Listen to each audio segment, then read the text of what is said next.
A palavra. Obrigado, nós vamos começar do início novamente nessa lição. O título dessa lição é Ele me ama e eu o amo. É porque muitas pessoas têm, às vezes, baixa autoimagem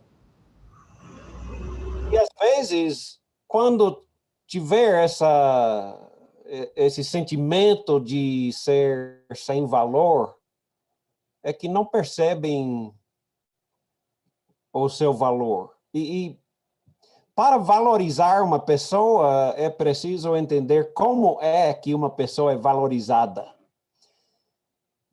É que a pessoa é valorizada de acordo com o valor que alguém estiver disposto a pagar por ele ou ela. É como se fosse nos antigos, nas épocas antigas de escravidão, quando alguém comprava uma pessoa, comprava e pagava um certo valor, não é? Também hoje nós somos valorizadas dessa mesma maneira. Por exemplo, se alguém paga por outro um certo valor, isso determina o valor daquela pessoa.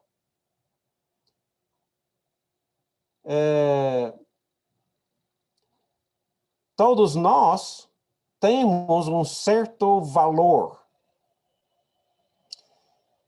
Quanto é que alguém estava disposto a pagar por nós? Foi o próprio Jesus que deu sua própria vida. Foi o próprio Deus que sacrificou seu único filho para nos comprar de volta. Como nós conhecemos aquela passagem em João capítulo 16, João capítulo 3 e versículo 16, porque Deus tanto amou o mundo, que deu o seu Filho unigênito, para que todo aquele que nele crer não pereça, mas tenha a vida eterna. A vida eterna, para nós, vale quanto? Quanto é que vale a vida de Jesus Cristo? Nem todo o dinheiro no mundo pode chegar a cumprir esse valor. Em Romanos capítulo 5, versículo 1 até 11, ele fala, apóstolo Paulo fala, tendo sido, pois, justificados pela fé, nós temos paz com Deus, por nosso Senhor Jesus Cristo, por meio de quem obtivemos acesso pela fé a essa graça, em que agora estamos firmes. Estamos em tempo presente, não passado, não futuro. Estamos em graça, na graça de Cristo. E estamos na graça firmemente. E nisso nós exultamos, gloriamos na esperança da glória de Deus. Não só isso, mas também nós gloriamos nas tribulações. Porque sabemos que as tribulações produzem perseverança, e perseverança é um caráter aprovado. E o caráter aprovado, esperança. A esperança não nos decepciona, porque Deus derramou seu amor em nossos corações. Deus derramou seu amor para dentro do seu coração também.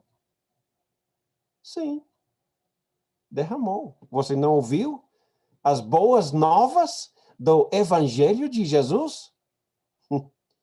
Então, ele estava naquele dia, quando você ouviu o Evangelho, estava derramando seu amor para dentro do seu coração, por meio do Espírito Santo, que ele nos deu. Não estou falando sobre os milagres, os dons do Espírito Santo, mas o dom que é o Espírito Santo, que ele nos deu, que habita em nós, Deus em nós. E de fato, no devido tempo, quando nós ainda éramos fracos, Cristo morreu pelos ímpios, por mim, por você. A verdade é que é difícil alguém morrer por um justo, embora pelo homem bom, talvez alguém tenha coragem de morrer, mas Deus prova, demonstra seu amor por nós. Cristo morreu em nosso favor, quando ainda éramos pecadores. Como agora fomos justificados por seu sangue. E essa palavra justificado é importante. Incha nosso coração do amor de Deus por nós. Porque eu não sou justo. Eu conheço a minha vida. Você não é justo. Você conhece a sua vida, não é? Certamente não merecemos ser justo, ou ser chamado justo, que não somos. Mas nós somos em Cristo. Quem estiver em Cristo é justificado. E é igual a ser justo. Justificado seria justamente como se nunca pecasse antes, não é? Como nunca pecou antes. Inocente. E agora, então, nós fomos justificados pelo sangue de Jesus e muito mais, por meio dele, nós somos salvos. Salvos da ira que nós merecíamos de Deus. Se quando éramos inimigos de Deus, aí, então, fomos reconciliados com ele mediante a morte do seu filho, quanto muito mais agora, tendo sido reconciliados, amigos de novo, seremos salvos por sua vida. Não apenas isso, mas também nós gloriamos em Deus por meio de nosso Senhor Jesus Cristo, mediante quem recebemos agora a reconciliação. Paulo continua alguns capítulos depois, em Romanos capítulo 8, versículos 14 até 17, quando ele fala, todos os que são guiados pelo Espírito de Deus são filhos de Deus. Pois vocês não receberam um espírito de escravidão, como talvez antigamente sentiam, não é? Mas não precisam se sentir medo, vergonha, culpa, como antigamente, porque agora eles receberam espírito de filhos adotivos. Assim, agora eles podem tratar com Deus não como escravos, e sim como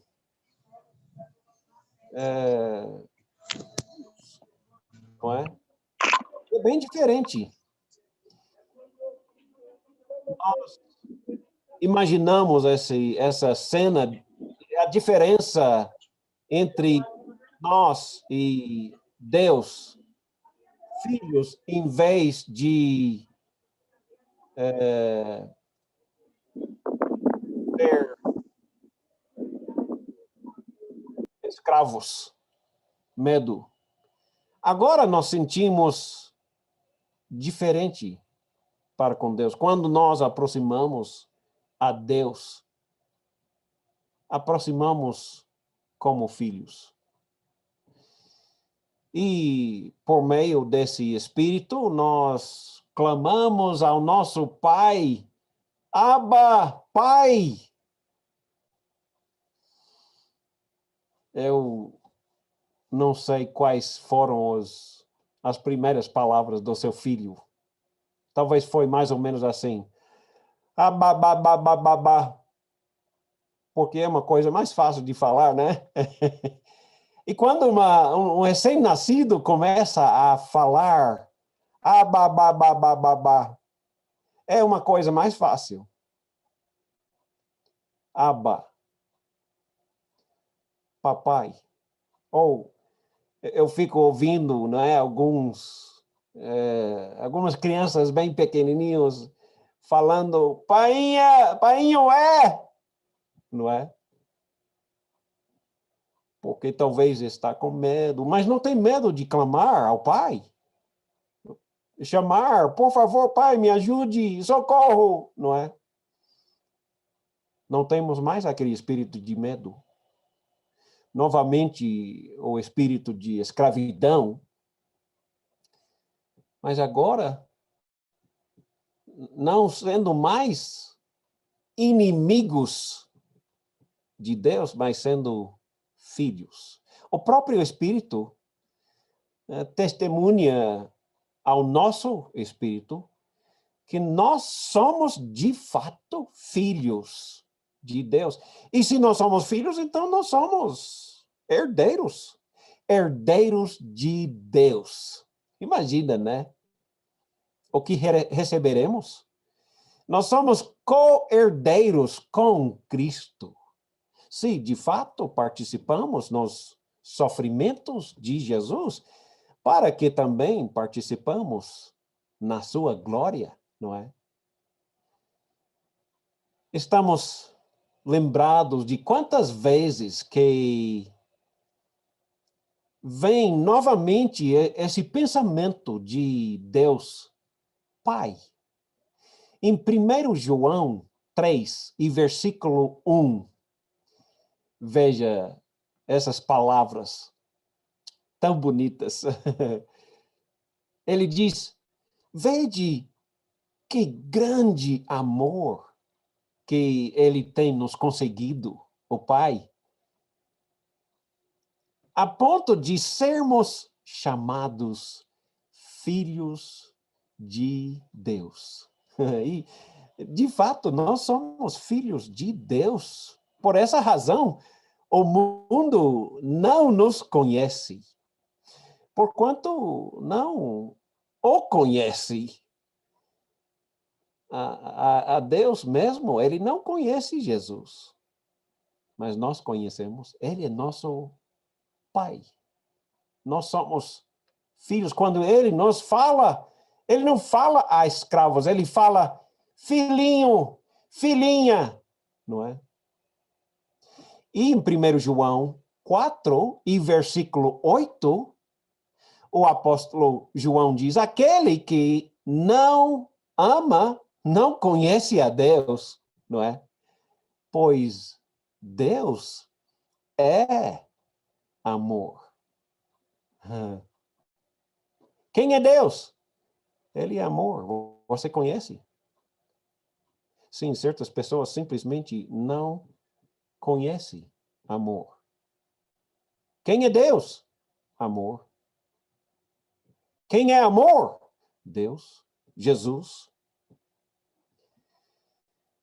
E nisso foi manifesto o amor de Deus em nós, em haver Deus enviado o seu Filho unigênito ao mundo para vivermos por meio dele.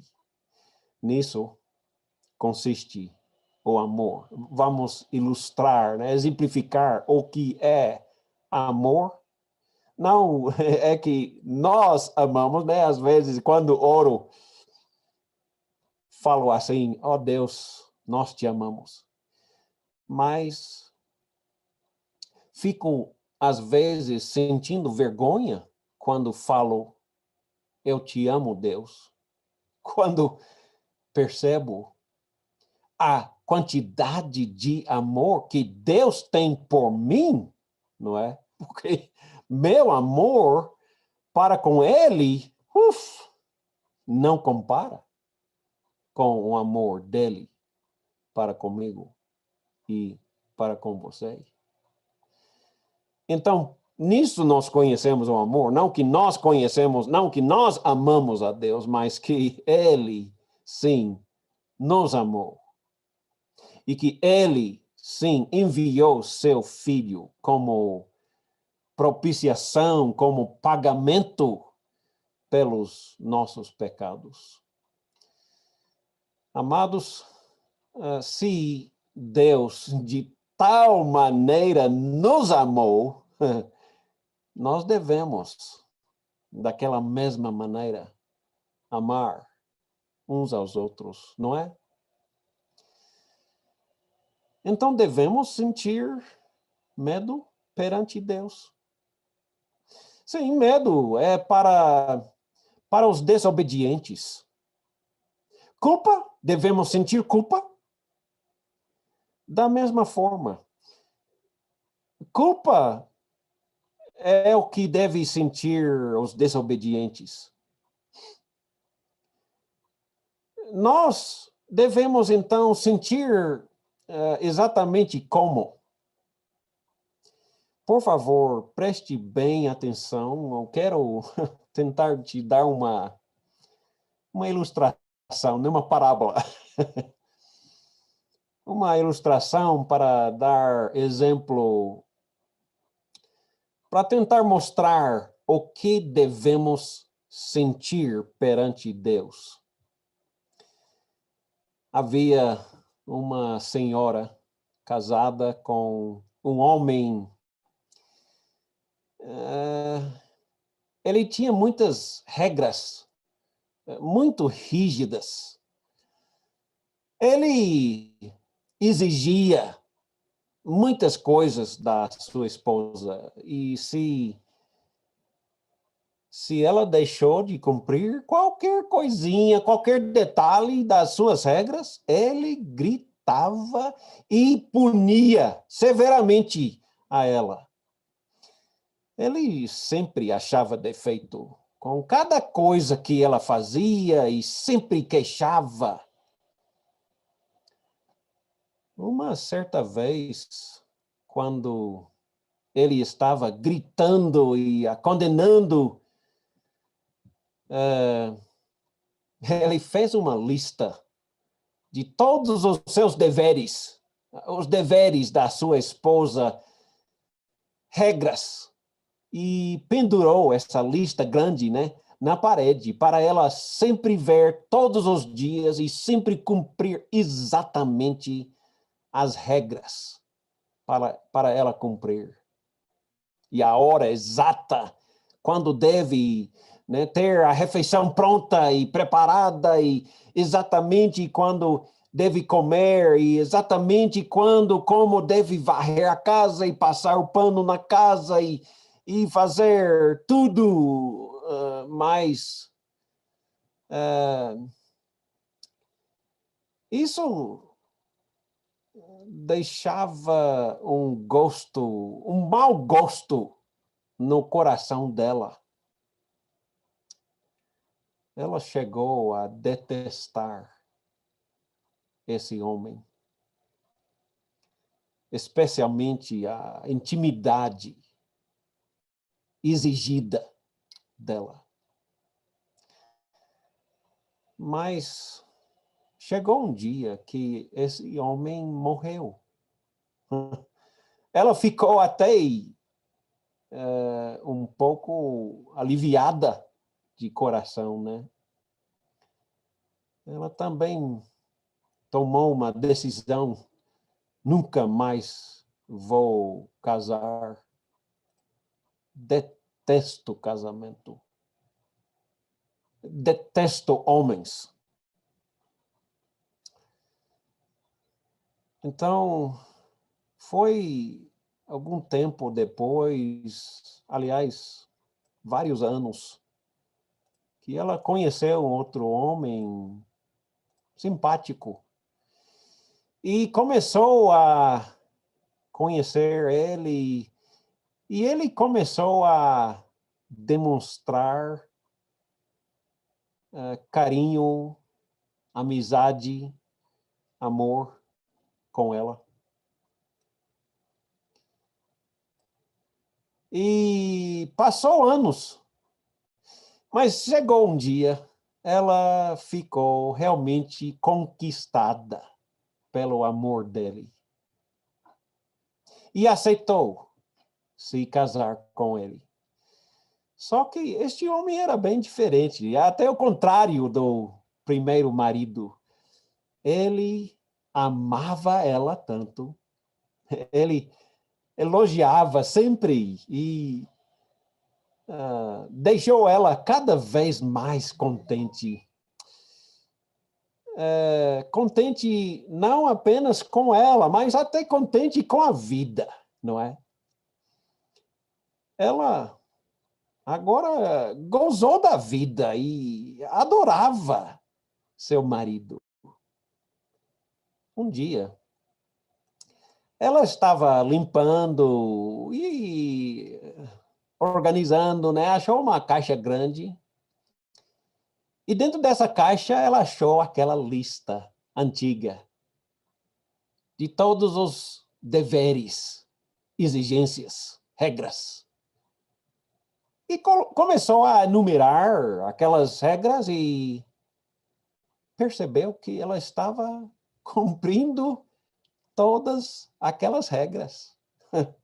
Só com atitude toda diferente. Nem percebia como trabalho, o serviço, não é? Ela fazia por amor. Ela adorava este novo relacionamento. Ela estava extasiada com a vida, com esse relacionamento. Veja a diferença. João, capítulo 15, versículo 13. Ninguém tem maior amor do que este, de dar alguém a sua própria vida em favor dos seus amigos, chamando amigos, filhos, não é?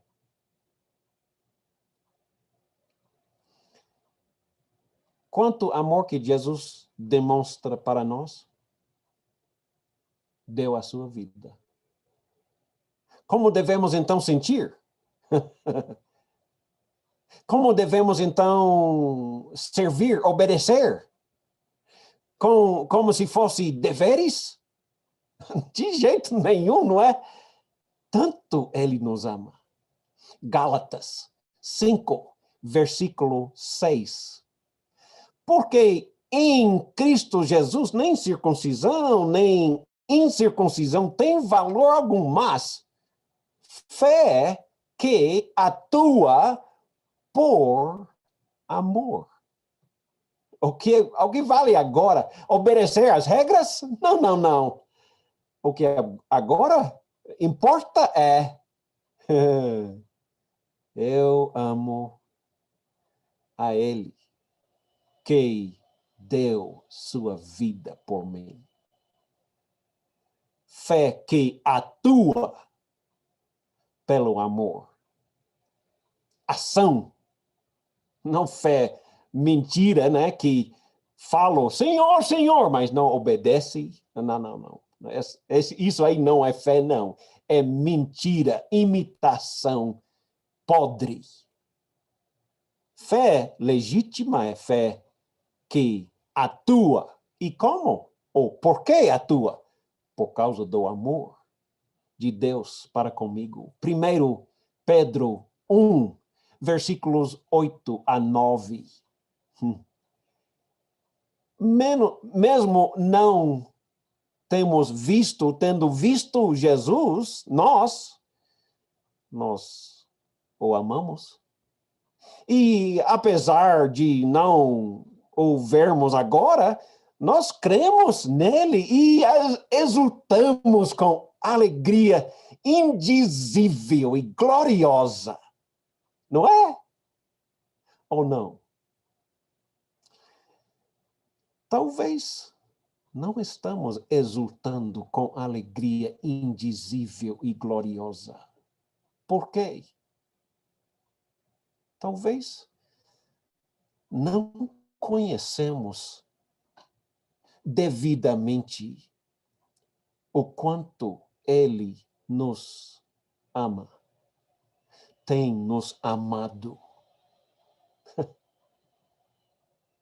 Pois, quando cremos de verdade, conhecemos o suficiente para crer profundamente, aí exultaremos com alegria indizível e gloriosa.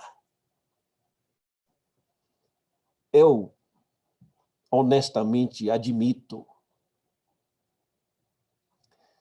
certamente eu não exulto com alegria indizível e gloriosa sempre. Sim, às vezes sim. Mas, como você, eu passo por dificuldades, passo por algum tipo de sofrimento, passo por tentações todos os dias,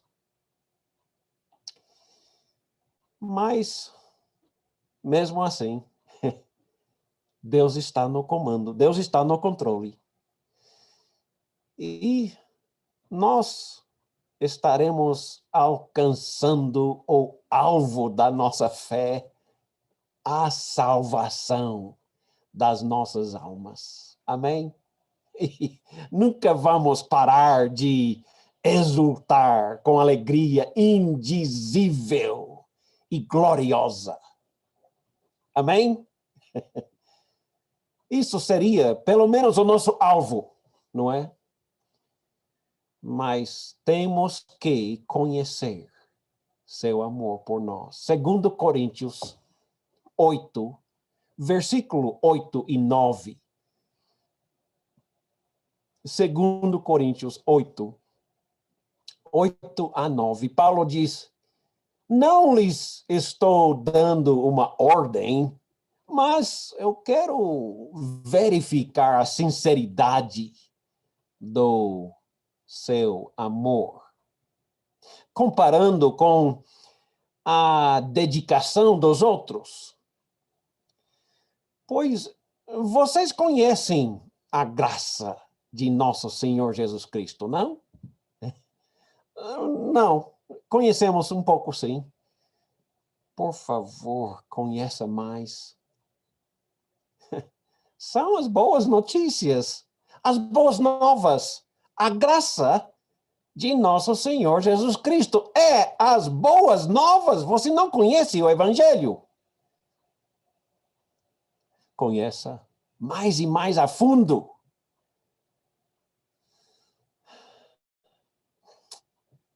Ele, sendo riquíssimo, dono do mundo, dono da criação, criador, ele, sendo mais rico, se fez pobre por amor de você e eu. Sendo o mais rico, ele se esvaziou de tudo, até a sua própria vida. Por amor de você e eu. Para que, por meio da sua pobreza, nós somos feitos riquíssimos.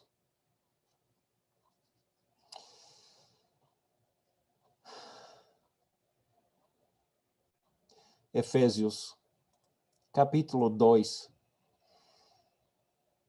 versículos 1 até 10, também tão bonitos.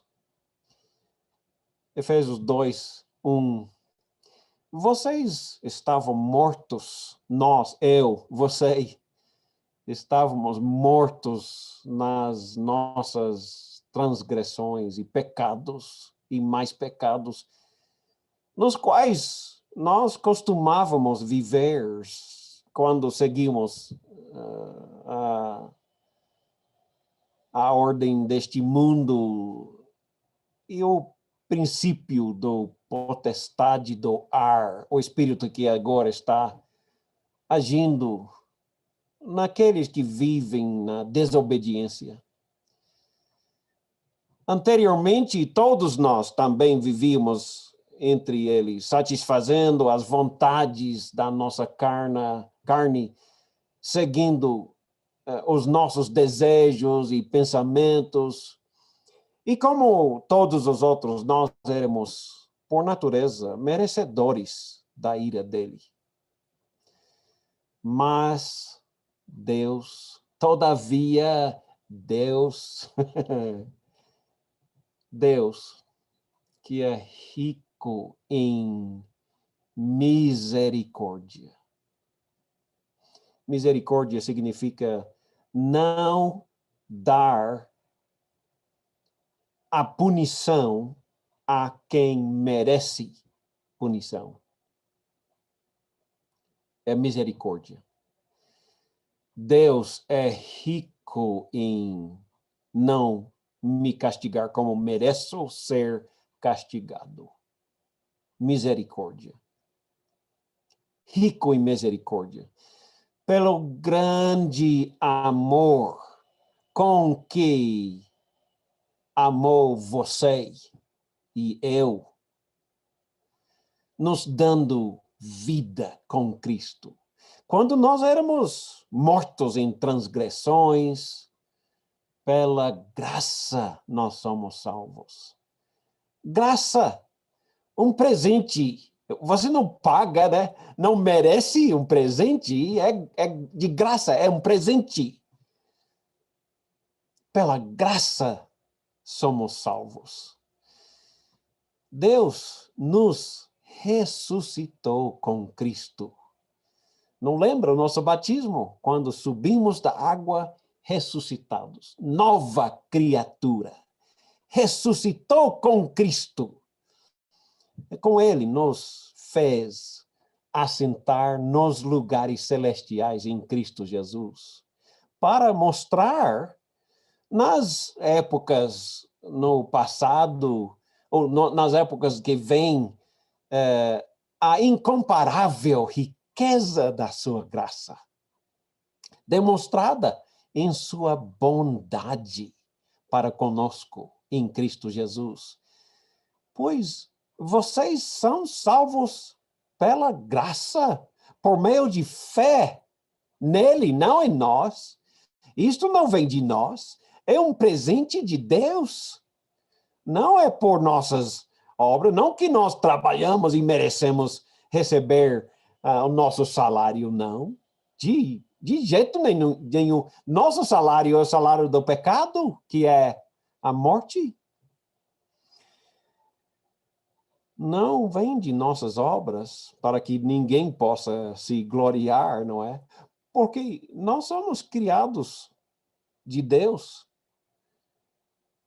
em Cristo Jesus para fazer as boas obras, criados para fazer boas obras, as quais Deus preparou para nós obedecermos quando Ele nos criou para praticarmos. Quanto Ele nos ama. Segundo Coríntios, capítulo 5, versículo 14, deveríamos ver até o resto desse capítulo, tão bonito, mas versículo 14, segundo Coríntios 5, 14, pois o amor de Cristo nos controla, nos move, nos motiva, nos constrange. O amor de Deus, o amor de Cristo nos controla.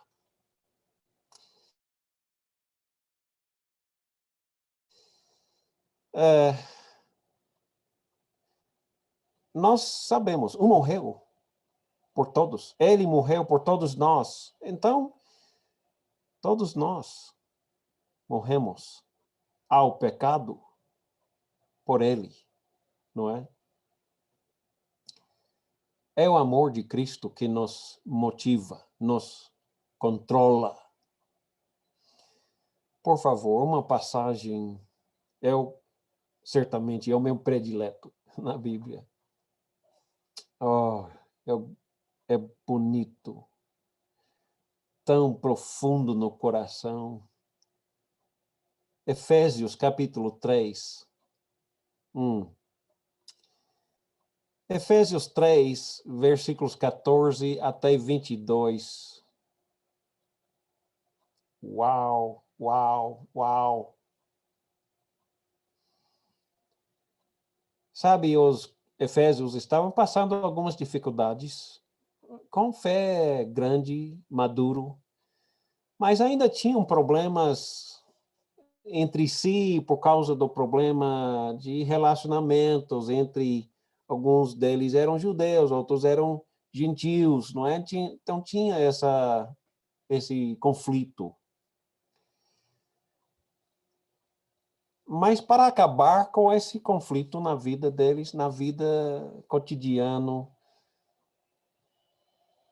eles precisavam de algum alimento que não tinha. Paulo disse, foi por essa razão que eu fico ajoelhado, fico de joelhos perante Deus Pai, do qual nós recebemos o nome, toda a família, não é? Família de Deus, família nos céus e na terra. Então nós recebemos esse nome. Ora, para que com as suas gloriosas riquezas ele os fortaleça no íntimo, Paulo está de joelhos, orando, implorando que os irmãos em Éfeso tenham dentro deles uma riqueza gloriosa. Que riqueza é? Uma gloriosa riqueza que fortaleça eles dentro deles, no íntimo do seu ser, com poder. Poder dentro de nós, através do seu Espírito que habita em nós. Para que Cristo, o Espírito, Deus, habita em nosso coração, mediante a fé. E oro também para que, estando arraigados e alicerçados no amor, vocês possam, juntamente com todos os santos, escuta, por favor, escuta. Paulo de joelhos, implorando para eles poderem compreender que compreender alguma coisa que vai além de compreensão, impossível compreender, para que eles sejam cheios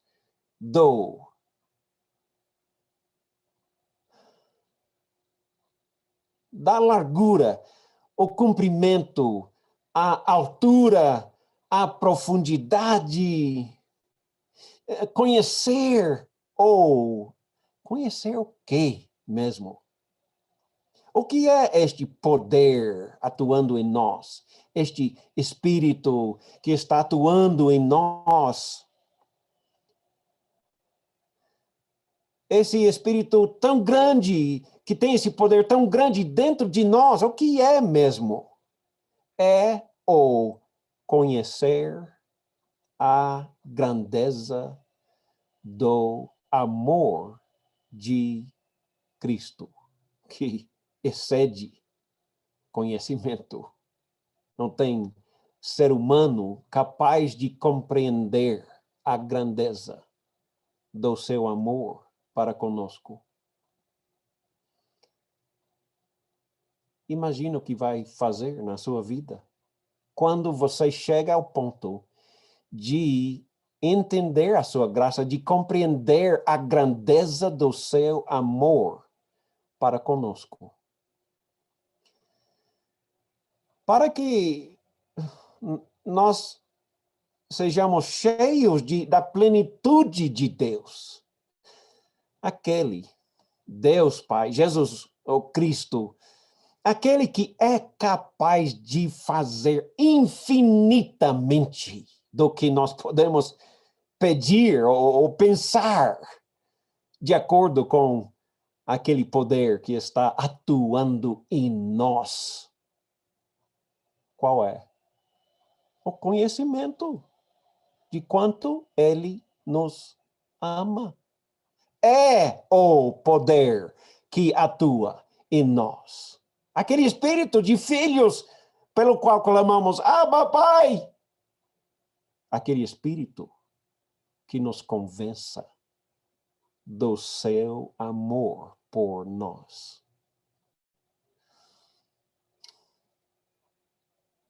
Esse é o poder que atua em nós. Sim, é verdade que os desobedientes devem se sentir culpados, com medo, vergonha.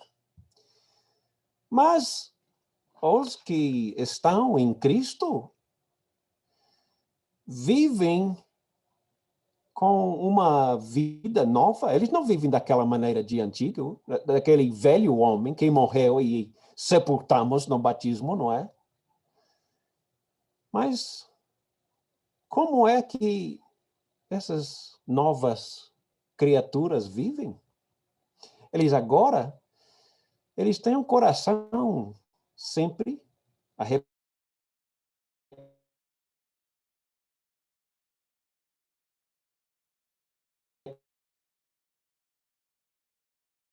arrependidos,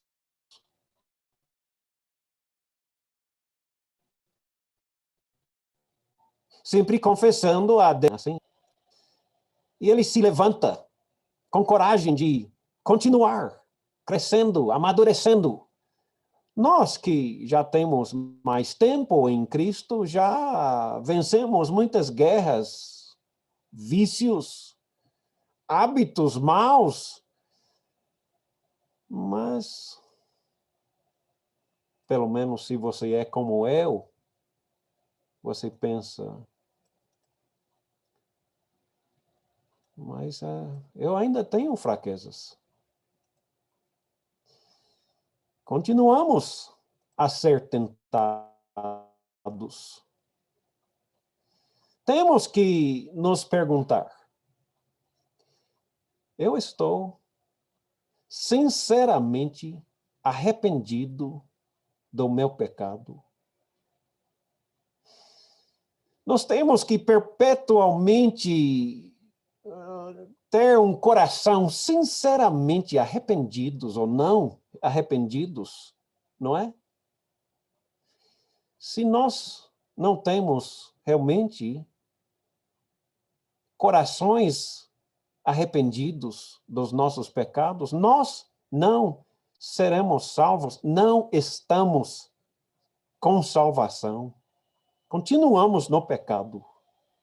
Continuamos na ira de Deus. E não na graça de Cristo. Como devemos sentir? Mas, se nós estamos arrependidos de verdade, continuando confessando os nossos pecados a Deus, como hábito, não é? Pedindo seu perdão, então nós podemos ter alegria, podemos viver sentindo uma consciência limpa e pura, perdoado por completo. Eu tenho uma família que eu amo. Eu amo a minha esposa, nossos filhos, seus cônjuges, nossos 3 netinhos. Eu tanto amo meus netinhos. São crianças pequenas. Eu sei que eles são crianças e quando eles desobedecem, que eles fazem, eu corrijo com brandura. Eu não me zango com eles. Eu amo tanto, tanto, de verdade. Eu não penso menos deles, de jeito nenhum. Eu os amo tanto. Eu os amo tanto que mal percebo a sua desobediência. Quando nós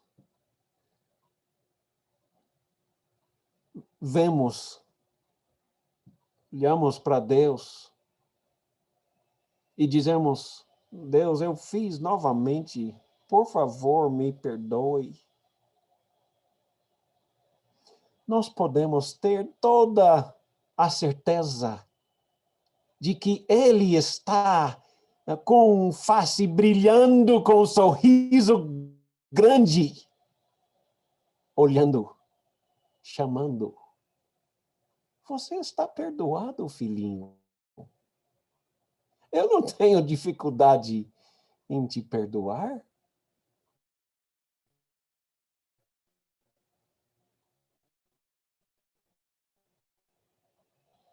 Ele nos ama.